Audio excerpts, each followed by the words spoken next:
Radhe Radhe friends. Ram ji की कथा इस प्रकार है। सूर्यवंश में दशरथ नाम के एक राजा थे।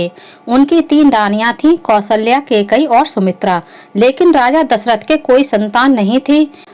गुरु वशिष्ठ की आज्ञा से राजा दशरथ ने पुत्रष्टि यज्ञ किया, जिसके प्रभाव से तीनों रानियां गर्भवती हुईं और समय आने पर कौशल्या से राम, कैकेयी से भरत तथा सुमित्रा से शत्रुघ्न एवं लक्ष्मण का जन्म हुआ। चारों ओर प्रसन्नता छा गई। चारों राजकुमार का लालन पालन होने लगा। उन दिनों राक्षसों का बहुत प्रकोप था।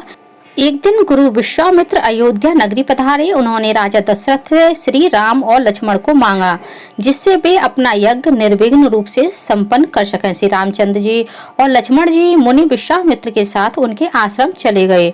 यज्ञ की रक्षा करते हुए श्री रामचंद्र जी ने ताड़का नामक राक्षस का वध किया। उसी दौरान उन्होंने खरदूषण का भी वध किया। मुनि विश्वामित्र का यज्ञ निर्विघ्न पूर्ण हुआ। उसके बाद मुनि विश्वामित्र दोनों राजकुमार को लेकर मिथिला नगरी की ओर चल पड़े, जहां राजा जनक ने अपनी पुत्री का स्वयंवर आयोजित किया था। रास्ते में श्री रामचंद्र जी ने पत्थर की बनी हुई अहिल्या को शाप से मुक्त कराया। कुछ दिनों बाद दोनों राजकुमार मुनि विश्वामित्र के साथ मिथिला नगरी पहुंचे। राजा जनक ने अपनी पुत्री सीता के विवाह के लिए यह शर्त रखी थी कि जो भी राजकुमार या राजा शिवजी के धनुष पर प्रत्यंचा चढ़ाएगा, उसी के साथ वे अपनी पुत्री सीता का विवाह कराएंगे। दोनों राजकुमार विश्वामित्र के साथ जनक के राज्य सभा में सीता के स्वयंवर को देखने के लिए गए। प्रतिज्ञा के अनुसार सभी आमंत्रित राजाओं ने शिवजी के धनुष को उठाने की कोशिश की, लेकिन सफल ना हो सके।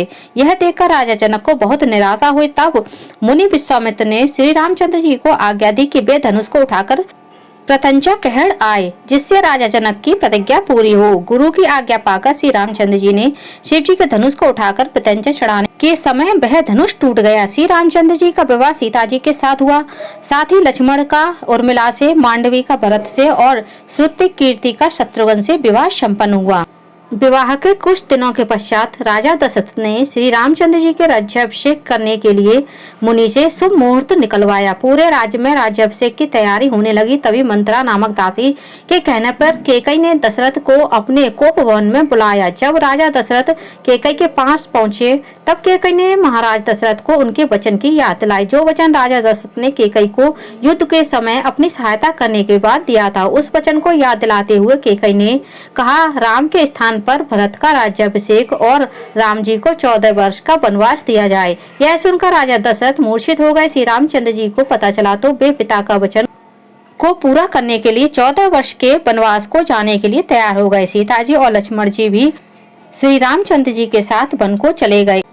इधर पुत्र शोक में राजा दशरथ को स्वर्ग की प्राप्ति हुई। भरत और शत्रुघ्न उस समय ननिहाल में थे।